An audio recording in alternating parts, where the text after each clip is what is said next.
Well, good evening again. This is Dr. Bernarda Zenker, and I'm here with another Spectral Cell webinar. And it's my honor tonight to be talking about one of my very favorite Spectral Cell tests, and it is the Micronutrient Test. And through tonight, I want to talk about this test of Spectral Cell. It's a landmark testing for Spectral Cell, and it's one that I use all the time in my practice. And what my goal is to share with you how I use this test, the applicability of the test, some of the pearls that I've learned along the way, and other topics for your consideration as you learn this test as well in your practice. So I am working with Spectral Cell this evening, but I want to assure you that I am a fully practicing clinician.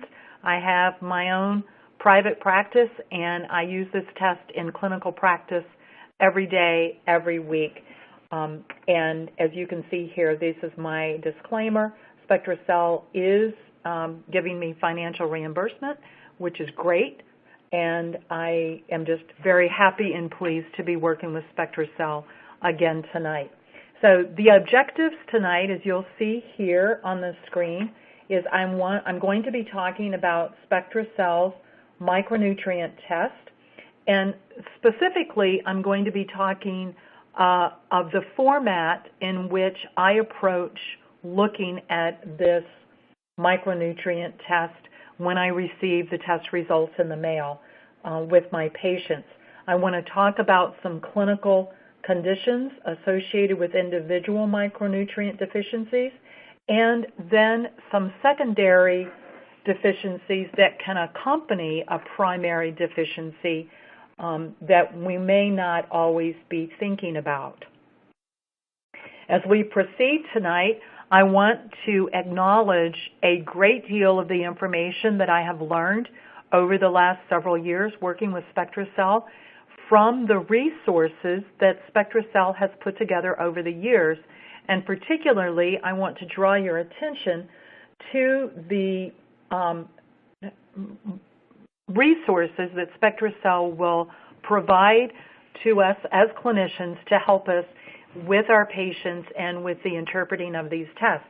This particular resource that I want to highlight right now is a review. It's a 19 to 20 page monograph that you can obtain from Spectral Cell called the Functional Vitamin, Mineral, and Antioxidant Assessment, and it was put together by Dr. Ron Grabowski, who is the Director of Clinical Nutrition and Education at Spectral Cell. He's an absolute whiz in nutrition, and if you've not done a consultation with him, I would so strongly recommend that you get to know Dr. Grabowski and the other resources that Spectral Cell has provided for us and that are freely accessible on their website.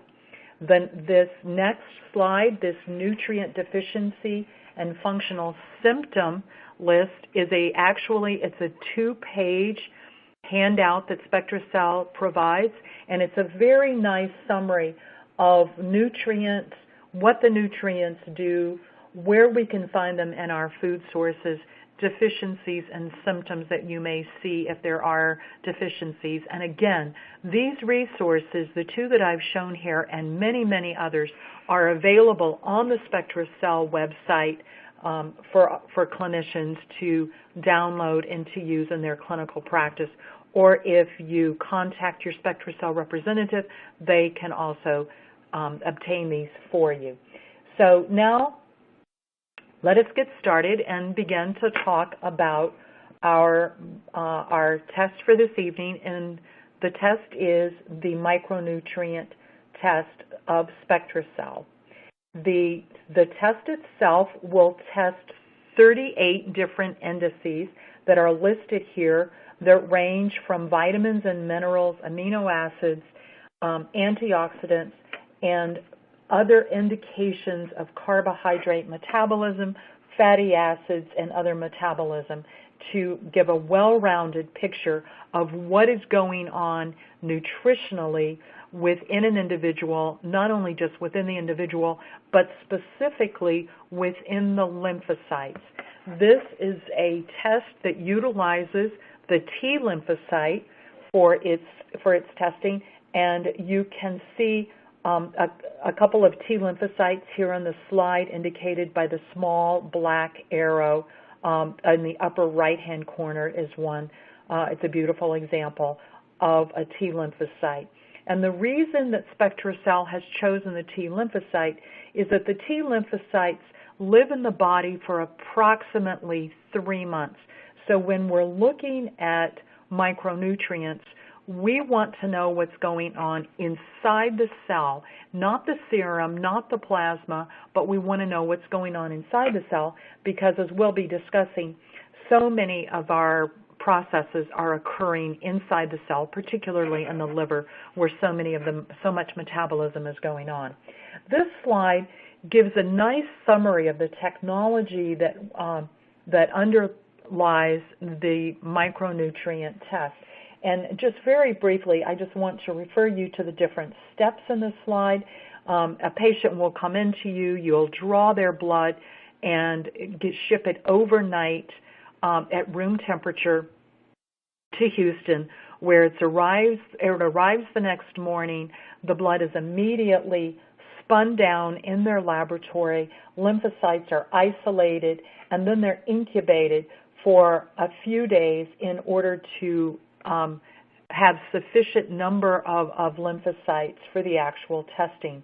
A thymidine nuclear marker is then introduced, and it's that particular marker that allows the determination of adequate growth and stimulation of all of the different indices that this test is measuring, the growth response measurements that are evaluated. When we look at this, what we can see is that there are many intracellular micronutrient deficiencies that are very common in our food supply, and indeed, when we look at this micronutrient test, what we see actually here, as you can see, zinc is one of the highest nutrient deficiencies that are observed, and this is so critically important to understand, for example, with zinc, because there are over 350 different enzymatic reactions that are dependent upon zinc. If you don't have enough zinc, all of those interactions can slow down, and we'll be talking a lot more about some of the secondary consequences just from this one micronutrient being diminished. So when in this one test in a snapshot in time, you get not only zinc, which is so important, but for example, you get glutathione, which is absolutely essential for the for the removal of toxins in the liver, particularly in phase 1 and in phase 2 both. And the nutrients, the B12 and the folate for running the methionine cycle, etc. So it's not just the deficiencies in our food supply that we should be worried about, but it's also deficiencies that are occurring because of the influence of medications that so many of our patients are taking. And as you can see from this very brief summary statement here, many of the medications, for example, that patients are taking today, whether they be medications for cardiovascular problems, high cholesterol, antidepressants, all of these medications, different medications, can influence our nutrients in our body, causing nutrient deficiencies, and those deficiencies circle back around and slow down vital processes in the body. So it's key that we be able to keep a handle on this so that we know how to encourage and foster and prevent some of these consequences of medications and of our society. This is the next slide here. What I want to demonstrate is that all of these processes that we mentioned where we need those micronutrients, where we need the zinc, we need the magnesium, the manganese, the vitamin B6, the thiamine, the riboflavin, the niacin, all of these are cofactors, and they're all required to help all of these different biochemistry processes occur. And all of this occurs intracellularly inside the cell, and that's what the real beauty of this test is. It really doesn't matter what a serum level of a nutrient is if it cannot get inside the cell, which is where the real function is occurring. So this is just, it's a very complicated slide. There are 6 or 7 different processes here that are all going simultaneously. And in this next slide, what I want to highlight, this is also the methylation pathway from Dr. Yasko's work, that the purple little circles are these cofactors that we need to have in order for the blue enzymes to be working. As you can see, these cofactors are some very familiar names. They're magnesium, vitamin B12, zinc, vitamin B6, and they're needed all over these methylation pathways, whether they're the transsulfuration pathway, Krebs cycle. We have to have them, or these cycles will not function appropriately. So now let us go to our micronutrient test, where we can actually observe and determine the intracellular levels of the micronutrients. When I assess the report of an individual's micronutrient test, these 5 steps are the 5 steps that I go through in evaluating a micronutrient test. Every time I receive one back in the mail, these are the 5 steps, and I've learned that having trained myself to do these 5 simple steps, I can thoroughly evaluate when you first glance at it, that it can be a daunting, perhaps, evaluation, but it organizes it so that you can make sure not to miss anything. So again, the first page that we're looking at, up at the top of the page will be identifying information, who the doctor is that is ordering the test, the patient, and some information about the patient, such as their age. And then at the below that is a summary of deficient test results, as you can see here.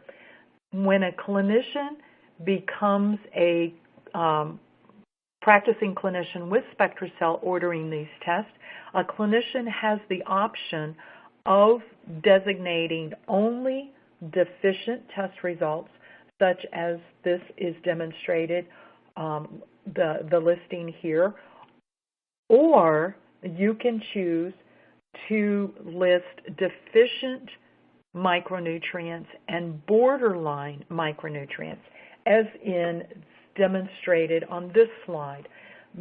This particular slide, in the test result box, you can see the functional deficiencies that are listed: oleic acid, glutathione, and vitamin E. And then below that are a slew of borderline deficiencies. And I just want to point out, you need to pay attention, we need to pay attention to these borderline deficiencies, and here is why. If the only thing we pay attention to are the functional deficiencies, and if those are the rate-limiting steps, once we replace the functional deficiencies, the borderline deficiencies can become deficient. And so we want to keep into consideration these borderline deficiencies and also assess, is there appropriate replacement for some of these borderline deficiencies as well. So this is the image of what a test looks like, the test results, and they're broken down. Each analyte is reported in a graphic form in a rectangular box as demonstrated here. The upper portion of the box is in the normal range, and then there is a narrow yellow band in the center that would be considered borderline. And then in the lower blue area of the box, if a value is in that blue box, that is considered deficient. And we'll be looking more closely at this in just a few minutes. So the very first step that I look at are these two particular indices, the Spectrox in the upper part of the slide and the Immunodex. And when we look a little bit closer at those side graphs, the side graphs here describe what these two analytes are looking at. The upper analyte, which is the Spectrox, is the cumulative score that has been devised by SpectraCell of the cumulative antioxidant function of the lymphocytes. The lower red oval is the definition of the Immunodex, and the Immunodex is the immune function that we observe from the lymphocytes with the stimulation. So here again is the Spectrox score, and as you can see, this particular Spectrox score is in that borderline middle region. And the reason I look at these two right off the bat first is that it gives me an indication of how much of a medical detective I need to be, a biochemistry detective, for the benefit of my patient. When I see a score that's in the borderline or in the lower blue deficiency range, I know that I have to be vigilantly looking as to what is amiss, what is missing, what else could be blocked and being caused by deficient micronutrients. So again, the Spectrox here and the definition. And as you can see, this definition of your Spectrox score is the cumulative antioxidant function of all the antioxidants, of all of the individual antioxidants summed together. Here is the Immunodex, and it does demonstrate the immune function, the general immune function. And again, if it is in the borderline, I don't want to see any of my patients having a borderline immune function. And especially, I do not want to see a deficient immune function. If we see deficient immune functions, that person is going to be much more susceptible for illness. So then I look, number 2, this is my second step. So the first step is the Immunodex and the Spectrox. And then my second step is to look at the individual antioxidants. The individual antioxidants, there are 7 here, as you can see, delineated out, and I will look for specific ones that may be deficient. And as you look closely here, what you can see is that there are several that are borderline, and there's one here that is deficient. I think that's alpha-lipoic acid. Vitamin E is in the deficient range. Alpha-lipoic acid is nice and healthy. Took a minute here for me to take a look at this. But you can see that there are some deficiencies here, and when that's added up, it's when one analyte is deficient, it's not just an additive influence within a cell like 2 + 2 + 2 = 6. It's more like 2 times 2 is 4 times 2 is 8. When you have multiple deficiencies and borderline deficiencies, those deficiencies become multiplicative, multiplying each other, making the effects much more serious for the individual. So when we see something that is deficient, such as here, this vitamin E, we know that getting on some vitamin E is going to be helpful, because what we know is that vitamin E, for example, can recirculate glutathione, as can alpha-lipoic acid.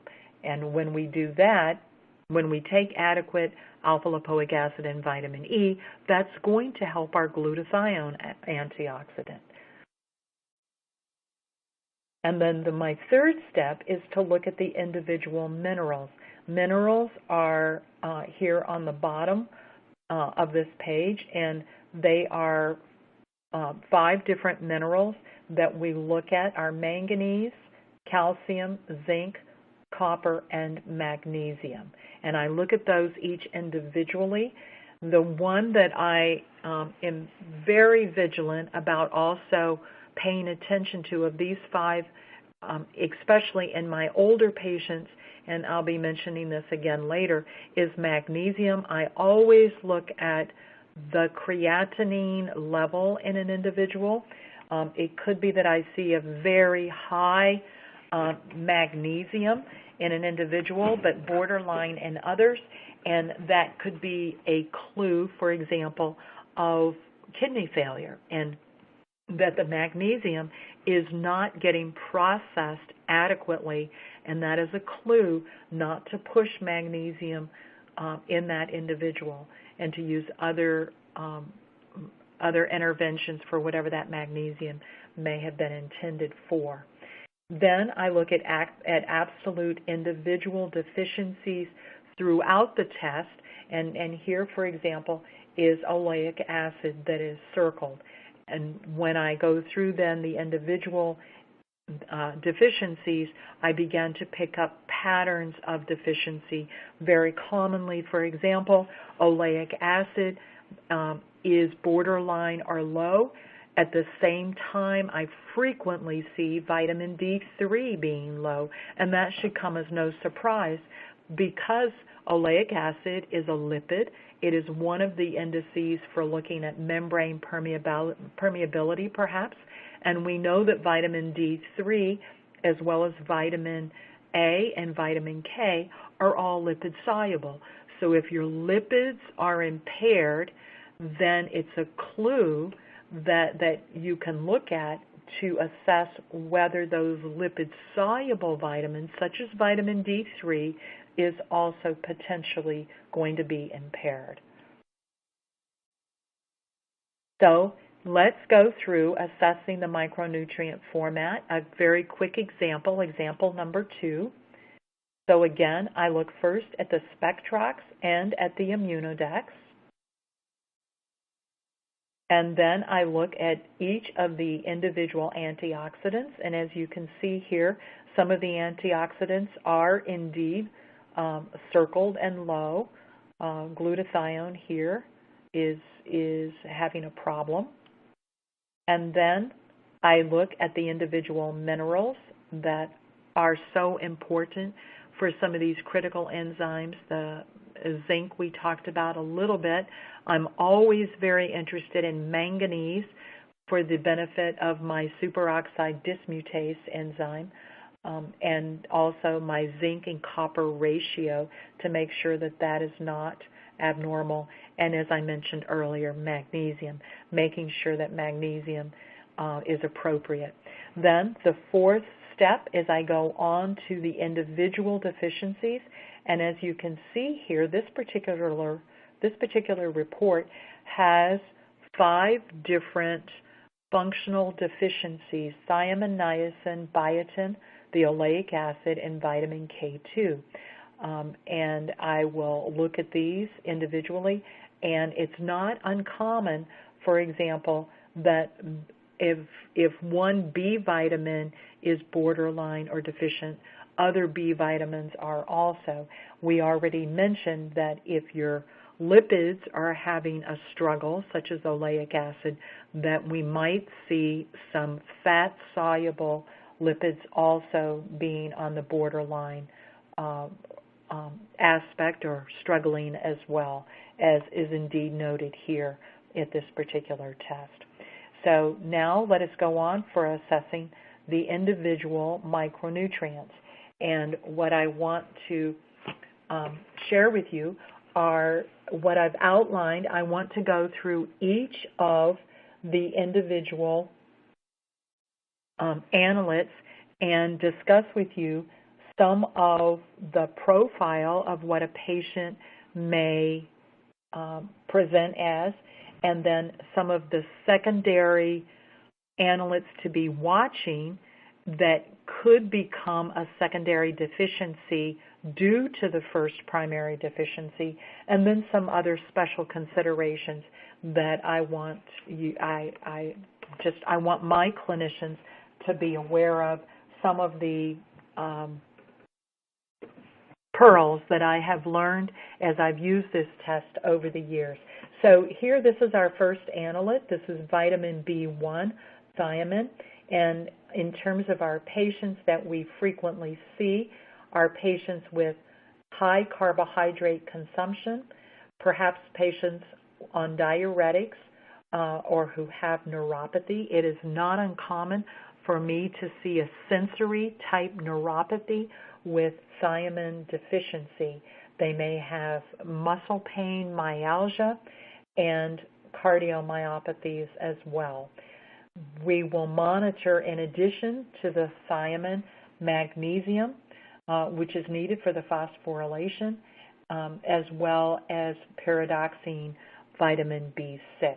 Now, under some special considerations, these are just some little pearls. Again, if you have a patient with really low thiamine, be thinking possibly gastrointestinal pathogens. I have had several patients with normal micronutrients pretty much across the board except for markedly deficient thiamine, and lo and behold, they were mycoplasma in the GI tract, and we have to just be aware of that. The second thing that I will draw your attention to is the second point under special considerations. Thiamine is required for the body to absorb molybdenum. And here's why molybdenum is so important. Molybdenum is required for metabolizing sulfites, and sulfites, if they're not kept under control, they can trigger histamine and can trigger the increase of glutamate, which can markedly increase anxiety and agitation and even precipitate a panic attack. So these are the highlights from vitamin B1. Now we will go to vitamin B2, which is riboflavin. Some of our patient profile that we will see, again, are patients that suffer from chronic headaches, particularly migraine headaches. A patient may have iron deficiency anemia and chelosis. That's the cracking of the lips on the side of the mouth, for example. That's chelosis. We need to be monitoring our glutathione synthesis, and it's not uncommon that we will see glutathione deficiency perhaps in individuals with riboflavin deficiency. The riboflavin is synergistic with vitamin B3 and B6, so we might see those diminish as well. If you have abnormal antioxidants, be thinking perhaps riboflavin is the guilty culprit. In addition, think about your homocysteine. Now, riboflavin is required for the making of FAD, which is needed by our mitochondria in order to generate energy. So if you're deficient in riboflavin, you may find muscle tiredness, muscle fatigue occurring readily. It's required for the MTHFR enzyme to function appropriately, and it's required for the metabolism of some of our other vital nutrients, specifically vitamin B6, folate, niacin, and iron. So when seeing a low riboflavin, these are some of the patient key pearls you want to keep in mind. Now we'll go on to niacin, vitamin D3. Very common, we see patients that have two specific disease type presentations with niacin deficiency, specifically our patients with diabetes and our patients with coronary artery disease.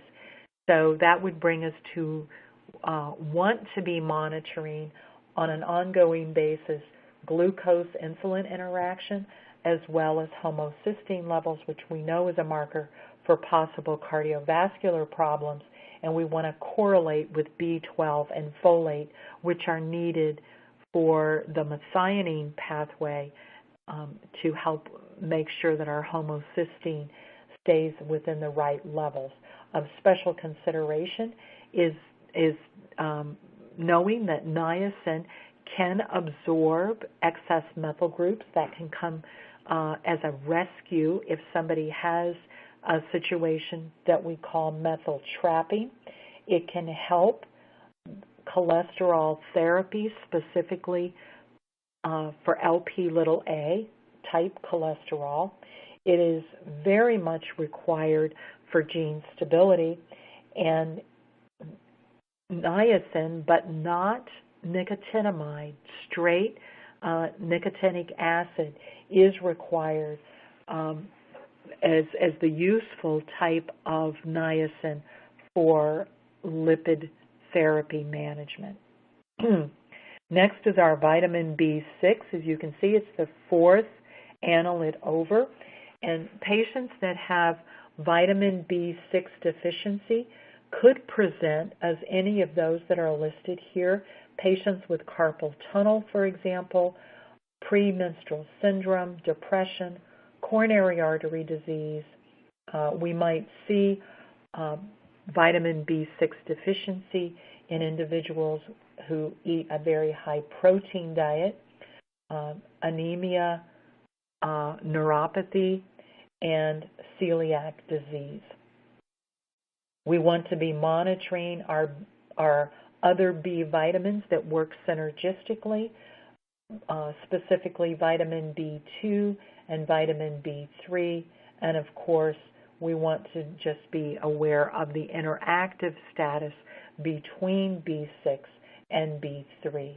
A very special consideration is that B6 deficiencies can lead to problems, but also B6 excess can lead to problems, so we don't want to push that too high. B6 deficiencies can lead to elevated oxalic acid in our body, which can then precipitate oxalate stones, the research suggests. In addition, NSAIDs can impair vitamin B6 metabolism. In my clinical practice, I try to keep B6 at below 50 milligrams. That's considered a safe level, and rarely do we need to go higher than 50 milligrams per day as a replacement therapy. Let's move on now to vitamin B12, which is cobalamin. The patient profile that we usually see with patients that may be deficient in vitamin B12 at an intracellular level. And as you can see, the block highlighted does show a report of an individual that does demonstrate some vitamin B12 deficiency inside the lymphocyte. Are patients that are suffering from anemia, depression, neuropathy, diabetes, coronary artery disease, some patients with neurodegenerative problems, inflammatory bowel difficulties, again, migraine headaches. and fatigue. And in understanding methylation, we know that the methionine cycle in the methylation pathway cannot proceed without adequate B12, and so it is not surprising that we would see any number of these problems if there is a B12 deficiency. We want to be monitoring at the same time folate, our vitamin B6, pyridoxine, choline status, serine, and our homocysteine levels. A very special considerations, clinical considerations I would like to share is that the type of B12 we encourage our clinicians to consider with their patients is if you have someone with severe anxiety issues, please consider using hydroxy B12, as anxious patients with anxiety have a more difficult time tolerating large amounts of methyl groups. Adeno B12, adenylcobalamin, is the type of B12 that is needed for the mitochondria. And so if someone is suffering from excessive muscle fatigue, that you may want to try them on some adeno B12, particularly if you have any type of genetic indications, genetic enzyme indications of genetic SNPs of the MUT enzyme or the MMAB enzyme being impaired. We want to put into the trash can any cyanocobalamin because, as we know, in the body, cyanocobalamin will break down into cyanide and into cobalamin. The cobalamin does go on to help in the methylation pathway, but the cyanide, too much cyanide, can block the electron transport chain in the mitochondria. So be cautious with how much cyanocobalamin that your patients take. Our next analyte is folate. And what we know is that folate can be very neuroprotective, and so we would expect that patients that have neuropathies may be having neuropathies because of some folate deficiency.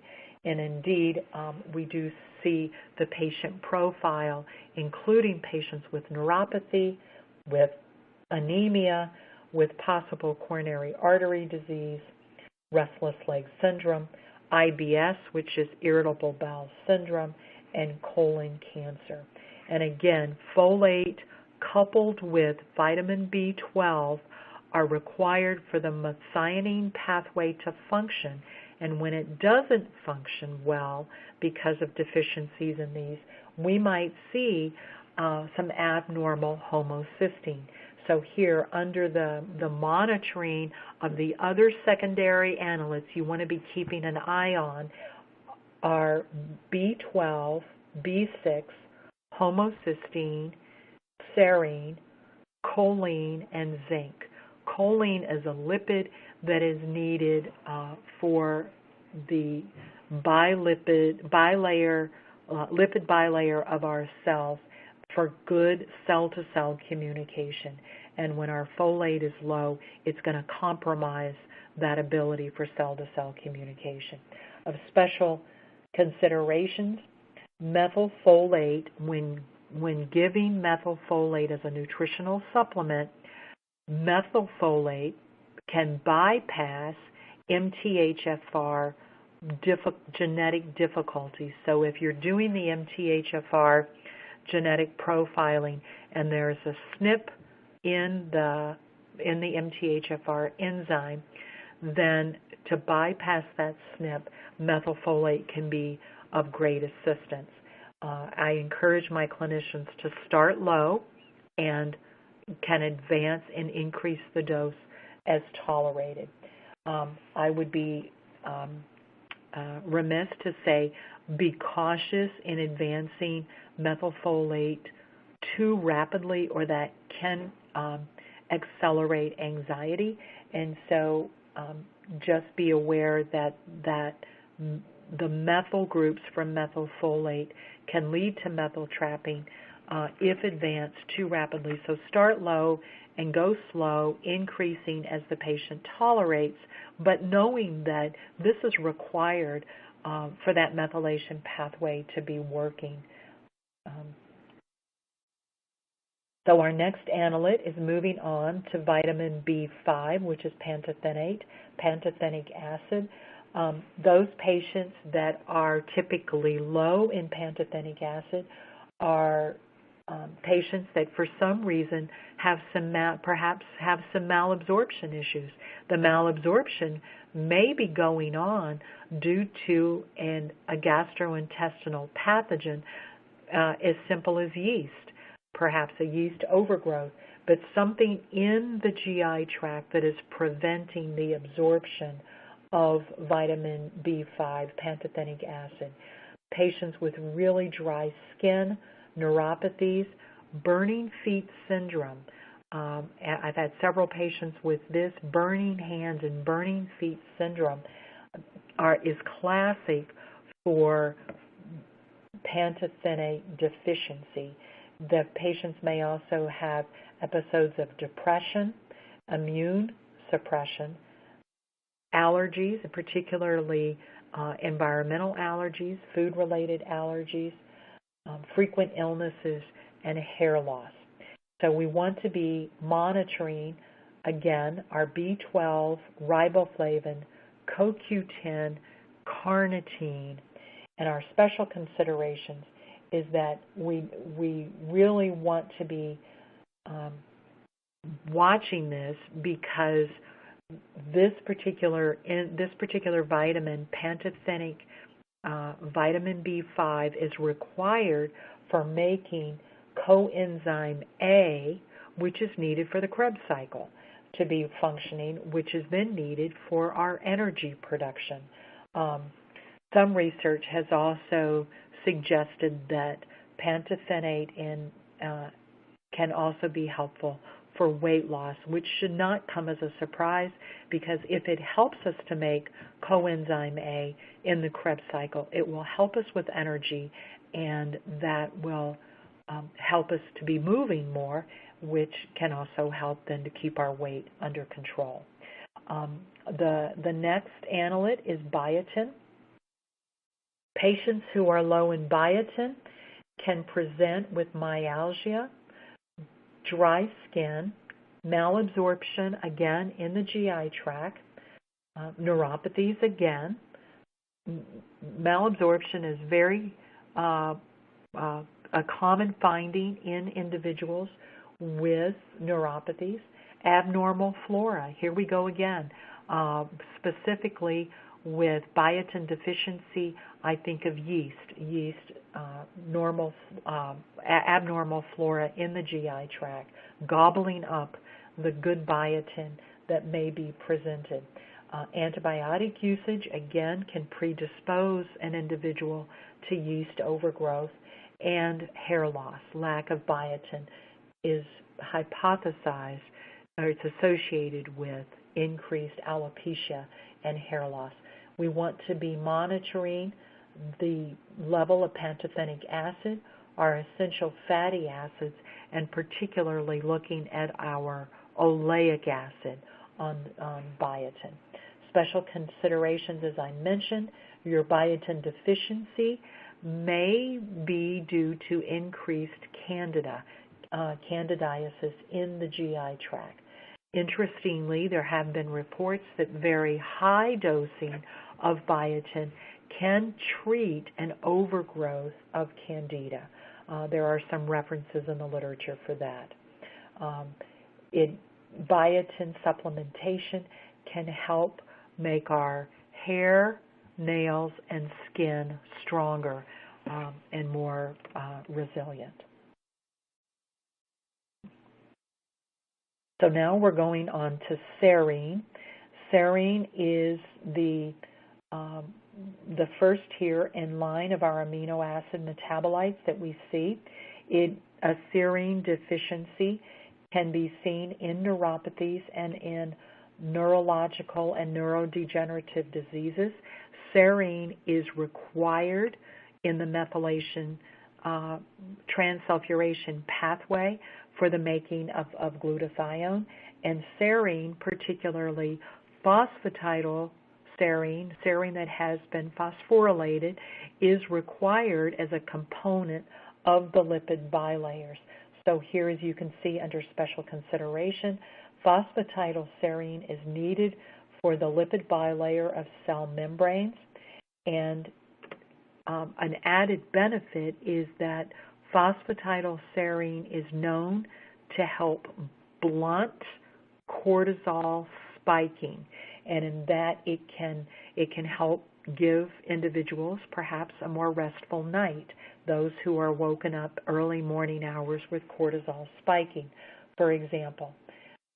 It is thought to be protective of neurons in the amygdala, which is where short-term memory lives, so or where we attribute it to some of our memory issues. So again, phosphatidylserine for memory and lipid bilayer and for the making of glutathione, so important. The next analyte is glutamine.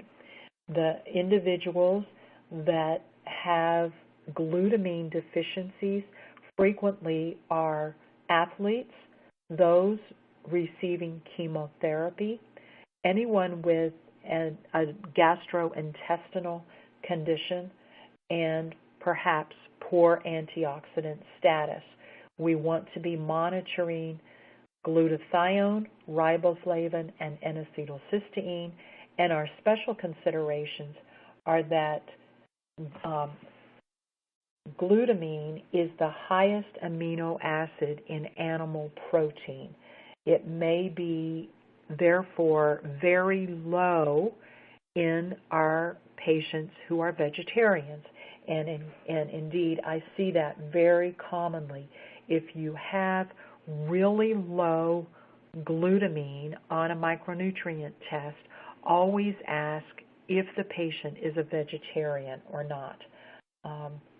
In low doses, you should only, well, let me suggest that if a patient is having sulfite problems, I give glutamine in low doses and I monitor carefully, because in the biochemistry pathways, glutamine goes on to become glutamate, which can be extremely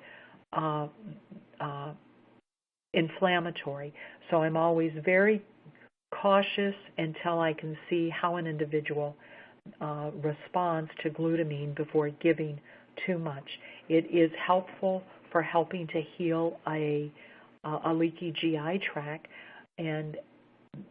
but again, I will be cautious with those first couple of doses to make sure that it does not cause glutamate excess that cannot be appropriately metabolized. Our next analyte is asparagine. It is found deficient in patients that are immunosuppressed, perhaps those with pretty significant allergies, chronic infections, or neuropathies. We want to be monitoring pantothenic acid, vitamin C, zinc, and vitamin A.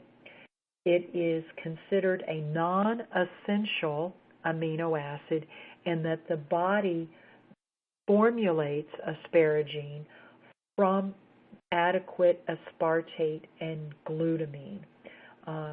Of important note is that if asparagine is really high, it is metabolized onto ammonia. So if someone is having high ammonia issues, look back at their asparagine level and see if that might also be one of the factors of high ammonia. We've mentioned choline a few times now, and here is the choline analyte on the micronutrient test. It is typically a problem in patients, or could be a problem in patients who have neuropathies, again, because choline makes up over 50% of the lipid bilayer of cells. So when choline is low, your lipid bilayer could be compromised, and the cell-to-cell communication of the lipid bilayer can be compromised. We want to be monitoring our pantothenic acid, glutamine, vitamin B12, folate, essential fatty acids, biotin, fat absorption, particularly in the GI tract, and our homocysteine level.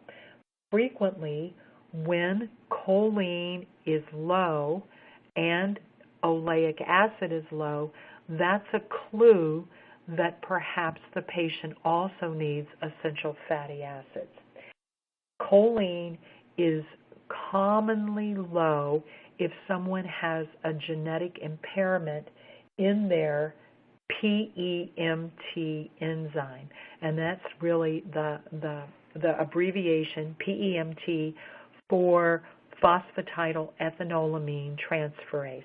That's a mouthful. It's much easier to say PEMT.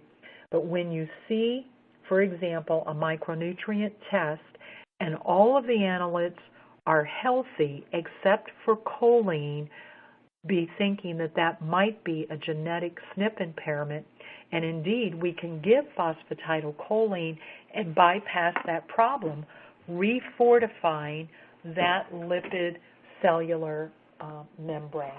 And again, that will help with cell-to-cell communication.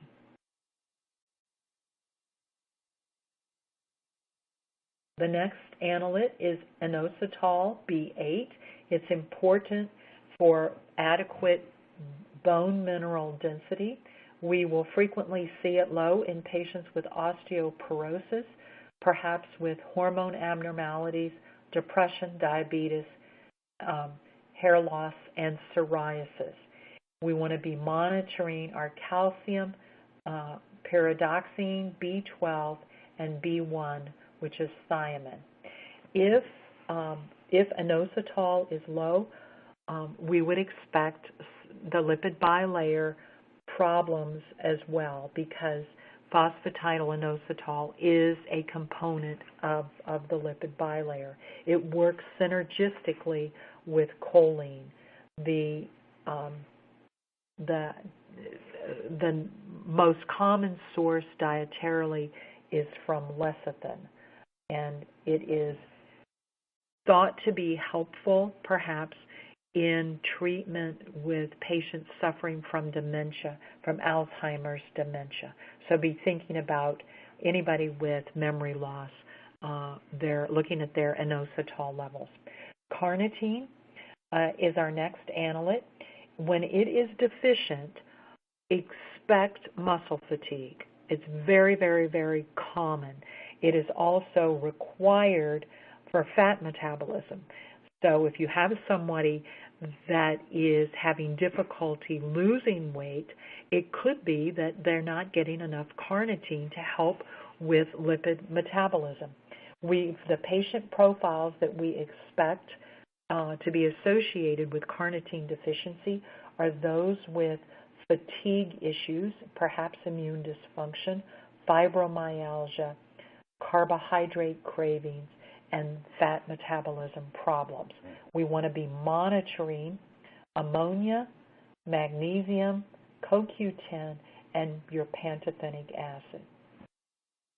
As I mentioned, lipid metabolism requires carnitine, and you need carnitine to help that Krebs cycle function appropriately for the mitochondrial membranes potential to be improved. Neuroprotection, cytoprotection, antioxidant, and anti-apoptotic activity, where that is the gobbling up of cellular debris, for example. Oleic acid is an omega-9. It's the last under our amino acid and metabolites here. Patients that are low in omega-9 typically are also low in essential fatty acids. And when that occurs, it's not surprising that you would have patients with dry skin, fat malabsorption, possibly cardiovascular coronary artery disease. You want to be monitoring biotin and pantothenic acid as well as the choline. Special consideration, you want that if this oleic acid is low, then be thinking that cell permeability is going to be an issue as well. And again, as we mentioned earlier, if oleic acid is low, your fat-soluble vitamins are going to have problems getting inside the cell. When I see a low oleic acid, there are nutritional supplements with omega-9 as a constituent, but I also just encourage individuals to consume a really high-quality, good olive oil, first-pressed, extra virgin, high-quality olive oil can help supply the needs for this omega-9. Vitamin D3, cholecalciferol here, we see here, we've talked about vitamin D3 having a problem of absorption. And if you look closely at this report, you can see that this particular report, this individual does have low vitamin D3. And if you look back up at that oleic acid, you can see that oleic acid is also low, which is one thing that we would frequently expect. So with low vitamin D3, we know that vitamin D3 is so essential for immune function and for cellular function. It's not surprising that we might see low vitamin D3 in patients experiencing myalgia, bone density abnormalities, diabetes, cancer, obesity, liver and kidney dysfunction, and fat malabsorption. We want to simultaneously be monitoring calcium and magnesium. Vitamin D3 is needed for their absorption, zinc and niacin, chromium, glucose-insulin interaction, and your Spectral Score.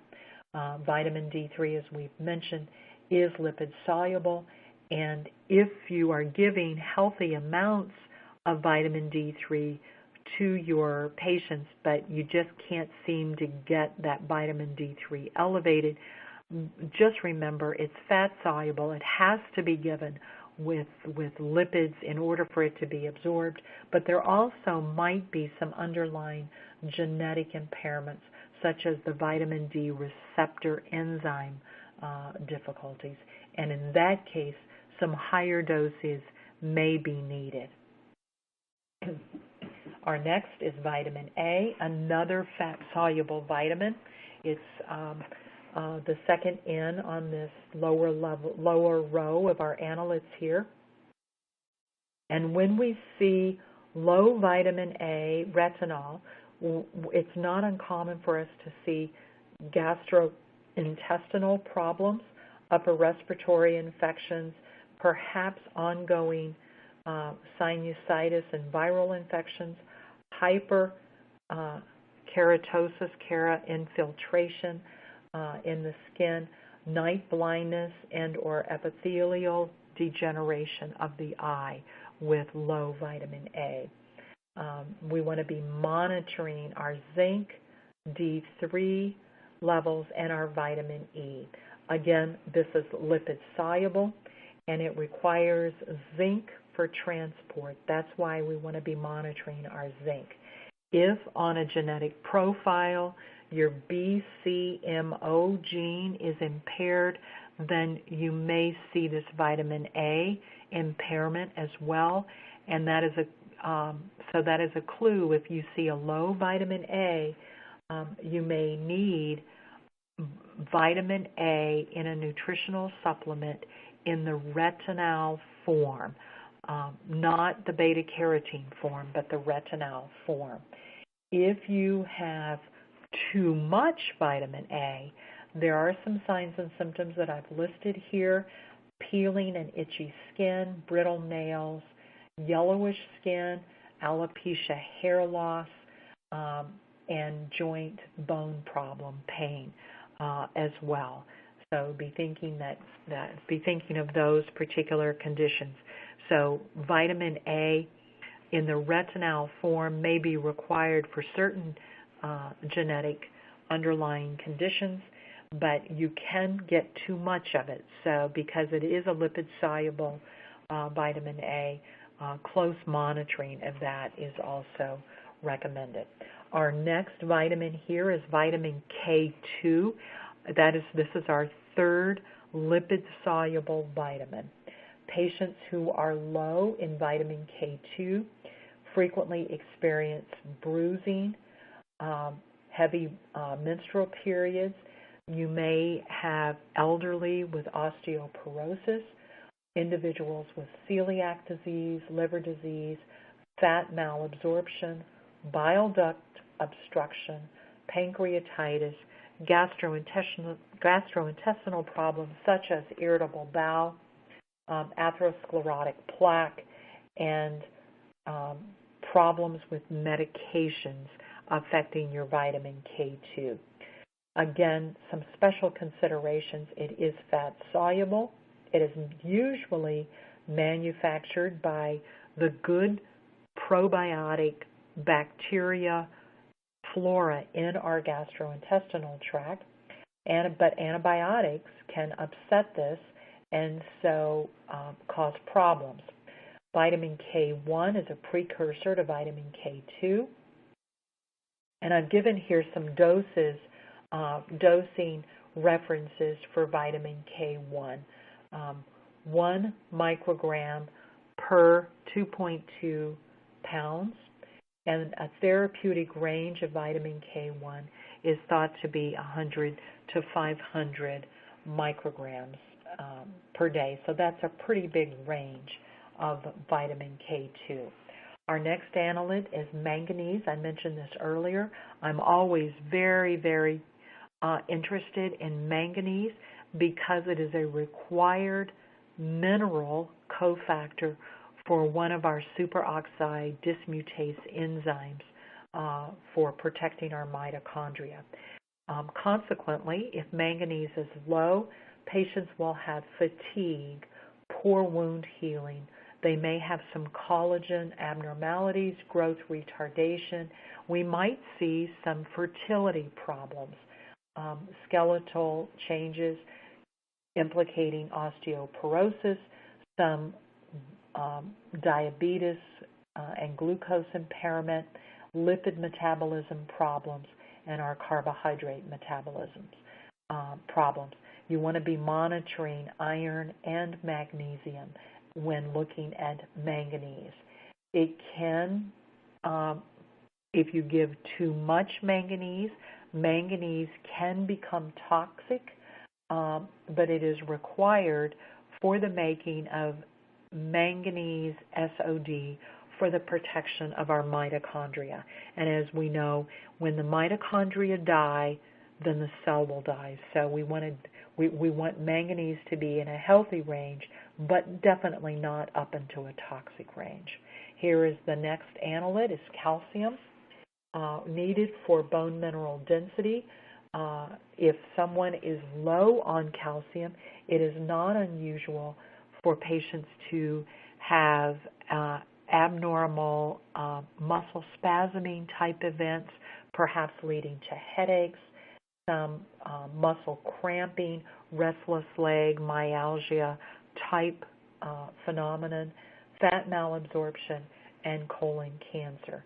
We want to be simultaneously monitoring magnesium and vitamin D, which that's the triad. Magnesium, calcium, and vitamin D all need each other for appropriate absorption.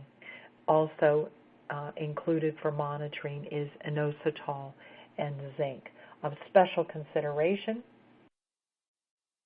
calcium citrate is the best absorbed. Calcium carbonate is the least expensive on the market, but only about 15 to 20% of your calcium carbonate, which is what chalk is comprised of, is going to be absorbed. Calcium citrate is better absorbed, and it does not, it's not influenced by food or meals, so you can take calcium citrate at any time. Low estrogen will decrease the renal reabsorption of calcium, and this is one reason why postmenopausal women have such problems holding on to their calcium, and that is that in the kidneys it's not easily reabsorbed without estrogens. We want to stay alkaline as much as we can in order to hold on to the calcium that is in our bones so that an acidotic state doesn't pull calcium from the bones to buffer the acidity. So staying alkaline is a very therapeutic intervention we can encourage in our patients. Vitamin K2 will help to keep calcium in the bones, and so we want to look at both vitamin K2 and calcium together for our osteoporotic patients to prevent further osteoporosis from developing. Next, we come to zinc. We mentioned earlier that zinc is needed in over 350 enzymatic reactions. If someone is low in zinc, they're going to have problems, lots and lots and lots of problems, including diabetes, perhaps immune suppression, poor wound healing, anemia, osteoporosis, osteopenia, and hypothyroidism. You really want adequate zinc also in pregnancy. So when we're monitoring, you want to be watching calcium, our glucose-insulin interaction, fructose sensitivity, magnesium, vitamin D, chromium, and niacin. Zinc carnitine is also very soothing to an inflamed GI tract, and it's a form of zinc that is available that I use frequently if there's a simultaneous gastrointestinal issue involved. Next is copper. Patients who are deficient in copper can present with neuropathy, fructose problems, fructose intake problems, anemia, particularly iron deficiency anemia, and elevated uric acid. We want to be monitoring zinc, our fructose sensitivity, cholesterol, triglycerides, and our Spectrox, which is our antioxidant cumulative score. Special considerations: always be looking at zinc and copper in a ratio, the typical ratio that we like to have. Zinc and copper is in an approximate 12 to 15 to 1 ratio, and in replacement with nutritional supplements, always be looking to see that ratio unless there is an issue with too much copper. Then of course be using a supplement without copper.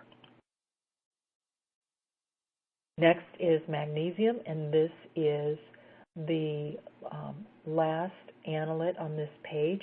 Magnesium deficiency is frequently seen in patients with diabetes, PMS, premenstrual difficulties, perhaps heavy cramping can also be a sign of low magnesium, coronary artery disease, hypoglycemia, headaches, muscle spasms, sugar cravings, for example, diabetes, hypertension, and constipation.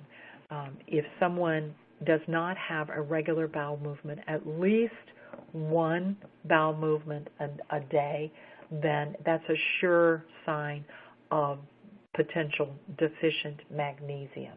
We want to be monitoring our thiamine, B6, CoQ10, calcium, and zinc. Be cautious with magnesium. However, I mentioned this earlier. I'll mention it again here. If magnesium is really high, be looking at a creatinine level, blood level, as that may be a signal of renal failure, and you want to really cut down on recommending magnesium if you have renal failure. You do need magnesium. It's required by the mitochondria, and it's required for lipid metabolism. So the next page, we begin with our fructose sensitivity, and if someone has impaired fructose sensitivity, this typically can be seen in two conditions that I see a lot.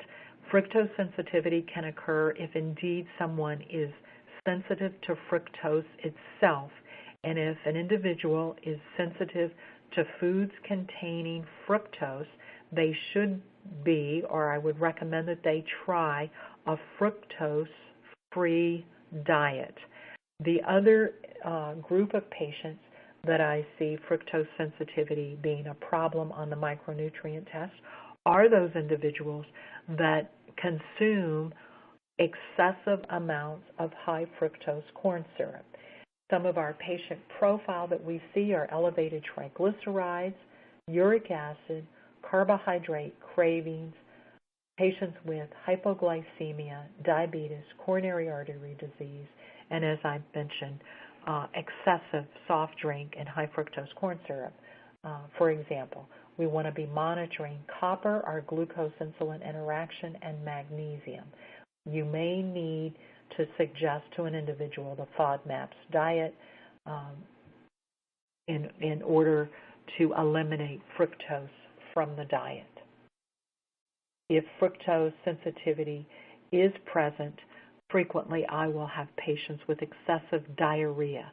So if someone has excessive diarrhea, secretory diarrhea, be thinking perhaps fructose sensitivity. For the glucose-insulin interaction is our next analyte. Abnormalities here are frequently seen in patients with diabetes, sometimes with PMS, and patients with headaches, metabolic syndrome, and hypoglycemia. Special considerations to be monitoring are zinc, niacin, magnesium, vitamin D, chromium, and alpha-lipoic acid. And you really want to be watching the testing results, further evaluation that are available in the cardiometabolic report of hemoglobin A1C and the adiponectin level. Adiponectin is our earliest marker that we see for impending type 2 diabetes, so be watching that on the cardiometabolic, particularly if you have an individual with glucose-insulin interaction difficulties. Our next analyte here is glutathione, and as you can see, this particular individual is at the rock bottom low level of glutathione. Glutathione is the chief antioxidant of the body required in phase 1 and phase 2 of the liver for detoxification of toxins. So it's a critically important antioxidant. We see it low in individuals who have problems with cancer. We see it low in smokers. It's not uncommon to see it low in athletes because they're just using it up too rapidly in their body. In patients with diabetes, coronary artery disease, immune suppression, and neurodegenerative diseases. There is a list here of other analytes we should be monitoring, including riboflavin, glutamine, zinc, vitamin E. Selenium is particularly important for glutathione production. Vitamin E and alpha-lipoic acid are very important for glutathione recirculation. If those are low, our glutathione is going to be implicated. Also be keeping an eye on your cysteine. The N-acetylcysteine level is the rate-limiting step. Cysteine is the rate-limiting step, we think, for making adequate glutathione. Be looking at your vitamin D and your CoQ10. If someone is fine in all of those other analytes, but they're still low, then we have to be considering there might be some genetic implications of some of the glutathione enzymes being impaired. You do want, as I mentioned, vitamin E and alpha-lipoic acid in order to recycle your glutathione. Cysteine is our next one, and as I've mentioned, cysteine is the required for making glutathione.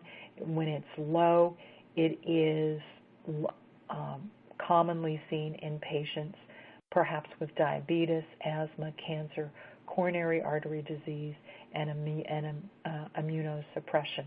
You want to be monitoring your glutamine, riboflavin, glutathione, vitamin E, selenium, CoQ10, and your alpha-lipoic acid. Again, of special consideration is that if someone is taking foods that are high in cysteine, that's a sulfur-containing nutrient, then you need adequate molybdenum in order to metabolize those sulfites. The next analyte here is CoQ10. CoQ10, we know, is impaired in patients that are taking statin medications. It's not uncommon for us to see CoQ10 being decreased in anyone over the age of 50. It's just the natural progression of the aging process. We'll see CoQ10. We'll also see it low in patients with cardiovascular disease, coronary artery problems, hypertension, neurodegenerative problems, because CoQ10 is required for the mitochondria to work, for example. And so they may be having myalgia, muscle fatigue issues, chronic fatigue syndrome, and migraines. There's a list of nutrients here we want to be monitoring as well. And just remember here under special considerations that CoQ10 being low is going to affect our mitochondria.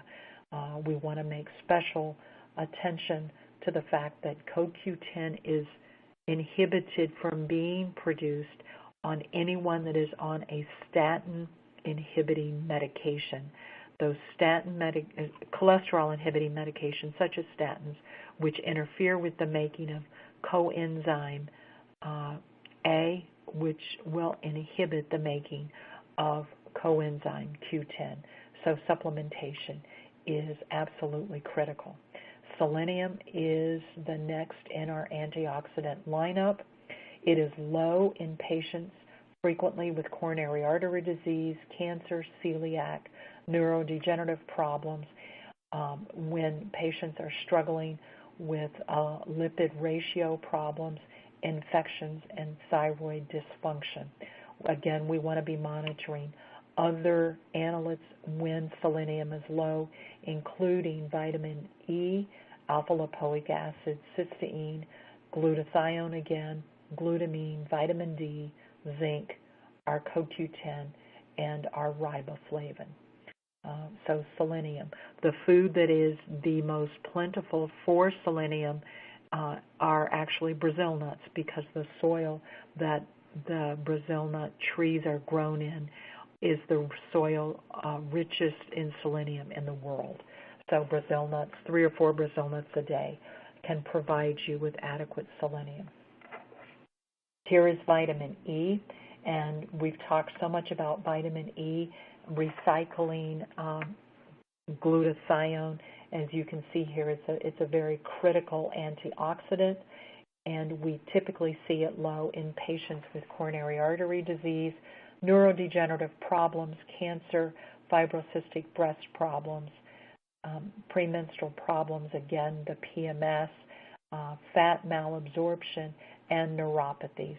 There's a list here of other analytes you want to be monitoring, including that glutathione, CoQ10, alpha-lipoic acid, in order to just keep a handle on the minor deficiencies that can develop from this major deficiency of vitamin E.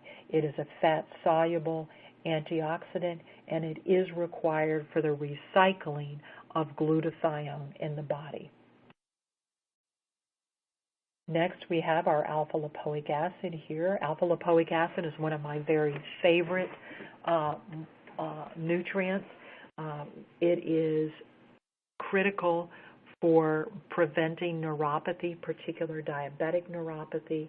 We see it low in patients with myalgia, fat malabsorption, diabetes, and in neuropathy. And again, another list of nutrients to be watching, including the vitamin E and the glutathione and selenium that we've talked about in before. It can be helpful in the detoxification of mercury, and it is well known and documented to be a preventative nutritional supplement for macular degeneration. And then last comes vitamin C. Vitamin C is a very powerful antioxidant. It's the cheapest antioxidant on the market. It's low in individuals with stress, perhaps athletes, individuals with gallstones, and those who have had surgery when their body is under great stress, and in patients with immunodeficiencies. We want to be monitoring cholesterol, the Spectral Score, of course, because it is an antioxidant, calcium, zinc, and copper. Of special consideration are the different types of vitamin C on the market. Some of my patients that are very sensitive to ascorbic acid can tolerate rose hips. So that is an option for us. Of particular importance is to remember that vitamin C only stays in the body for about 3 to 4 hours maximum. So frequent dosing is very helpful, and it is required for making collagen and for catecholamine metabolism. You won't be able to metabolize dopamine down to norepinephrine without adequate vitamin C. And so taking it in small doses frequently throughout the day is very critical. This brings us to the end of our micronutrient test. And what I just want to remind us all is that the reason these micronutrients are so critical on this particular test is because all of these processes occur inside the cell. And when we think of cellular health and prevention, think about the biochemistry that is needed and think about our micronutrient testing. Thank you so much. I'm so glad that you could join with us today, and I hope that SpectraCell can be of service to you and your patients in the near future. Thank you.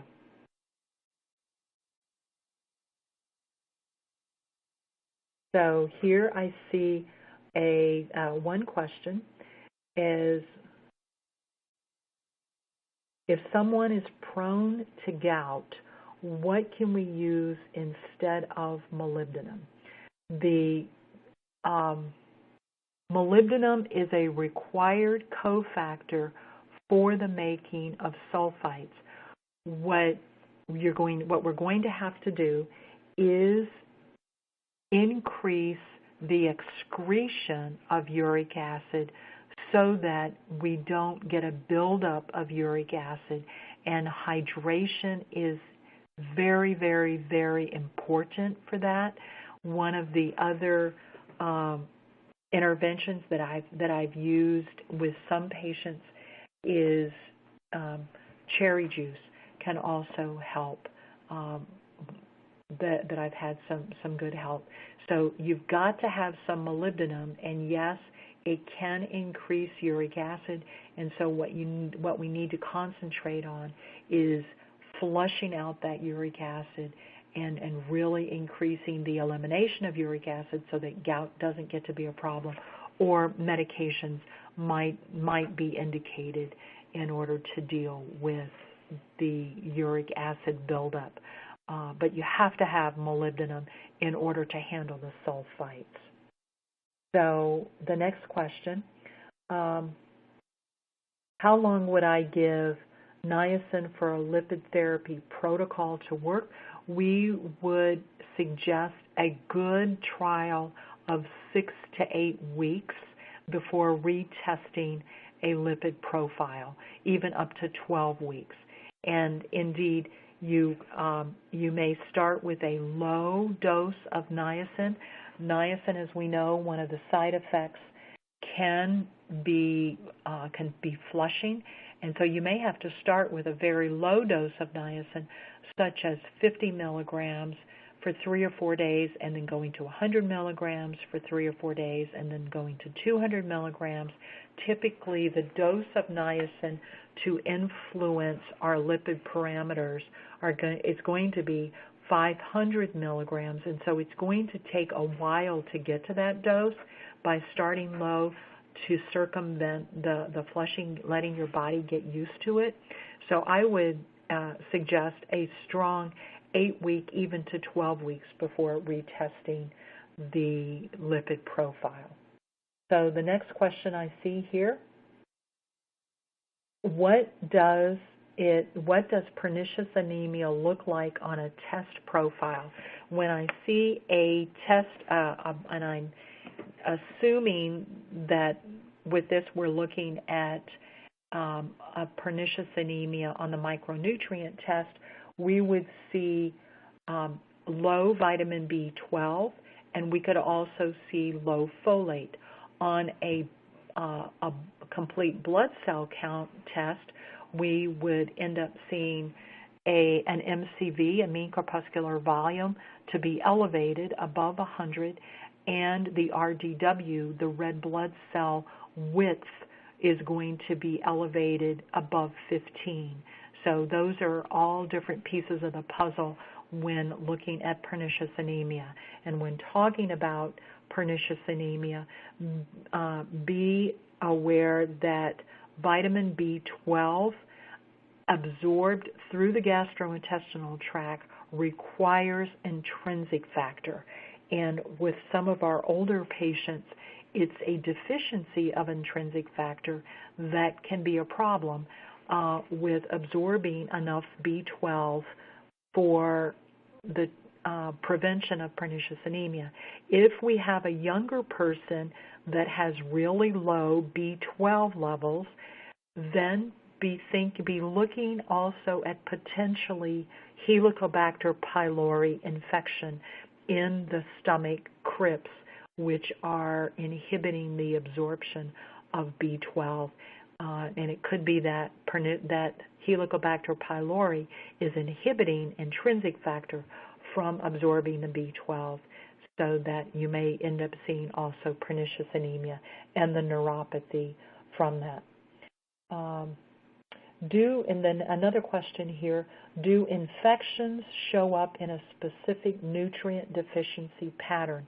Not that I'm aware of, except for the B12 and the folate in terms of like a viral infection.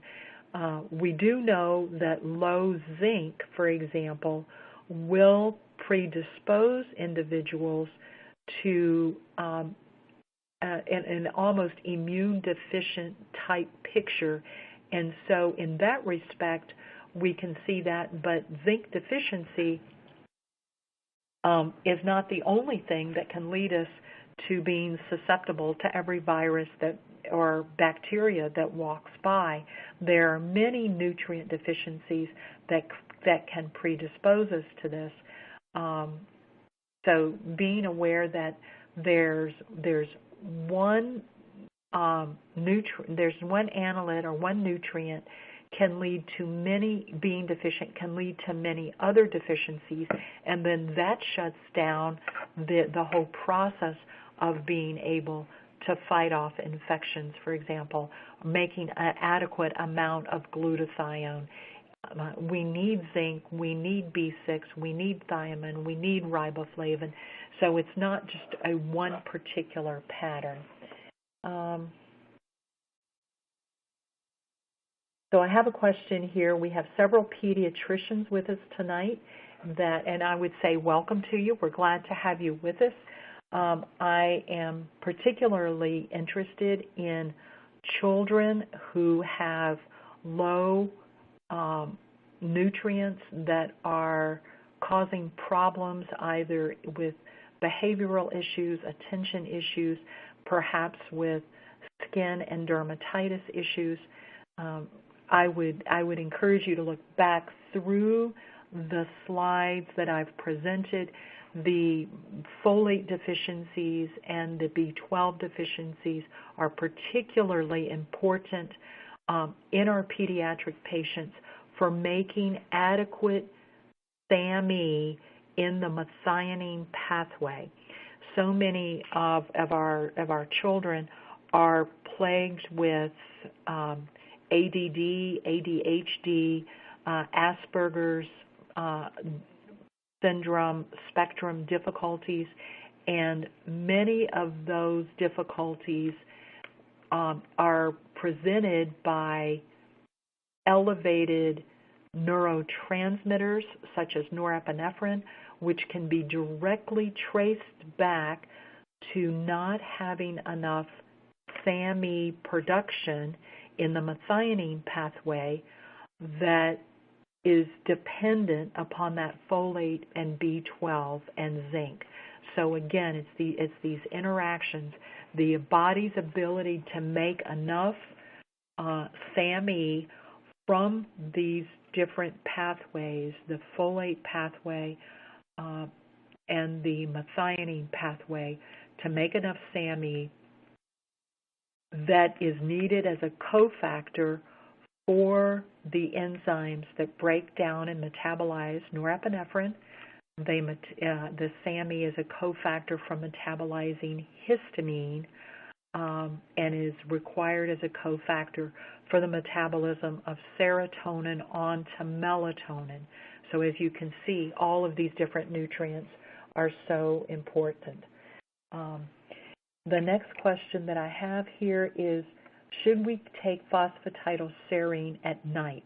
I have a lot of patients take phosphatidylserine at night because it helps with sleep, and we think that it helps with sleep by its ability to control cortisol spiking that occurs in those early morning hours between 2 and 4 o'clock in the morning. So phosphatidylserine can help with the cortisol spiking, and I always start low and can go up on the levels of the phosphatidylserine, but it's because of that cortisol, and what we think is that cortisol can be triggered off sometimes by glutamate, so keeping that under control. The other thing that I give that can help a great deal at nighttime if we have sleep problems is L-theanine. Theanine can help with that as well. So our next question, is the root cause of herpes lysine deficiency an unresolved fungus such as Candida, and how could this show up on this test? Well,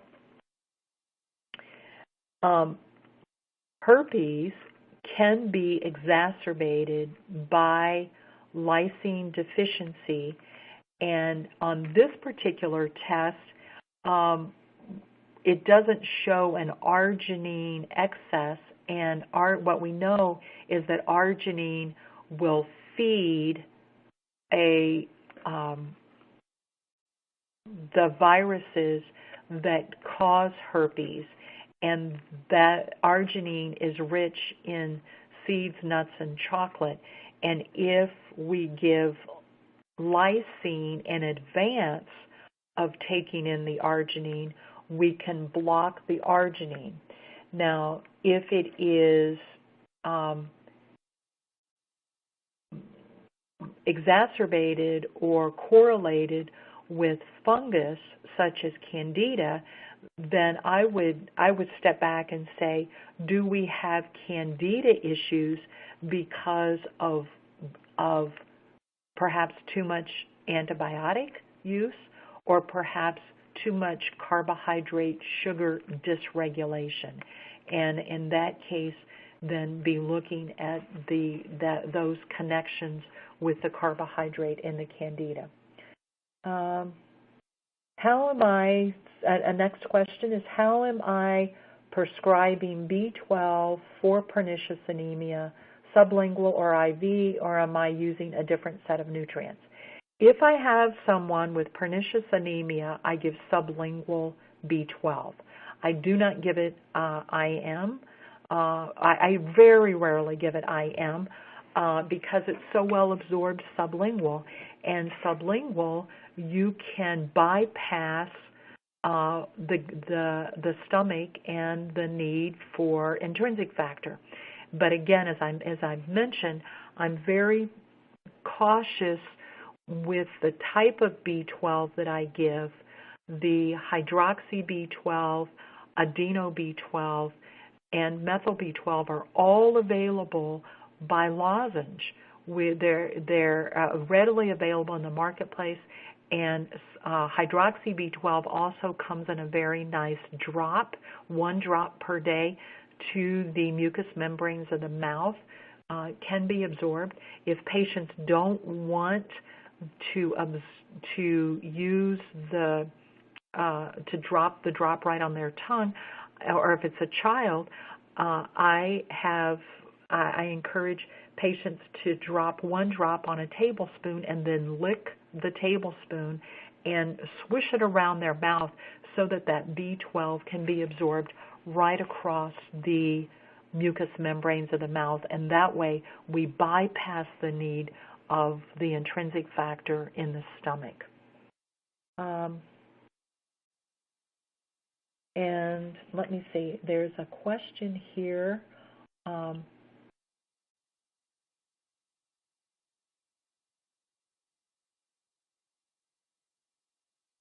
Having to do with, there's a very long question.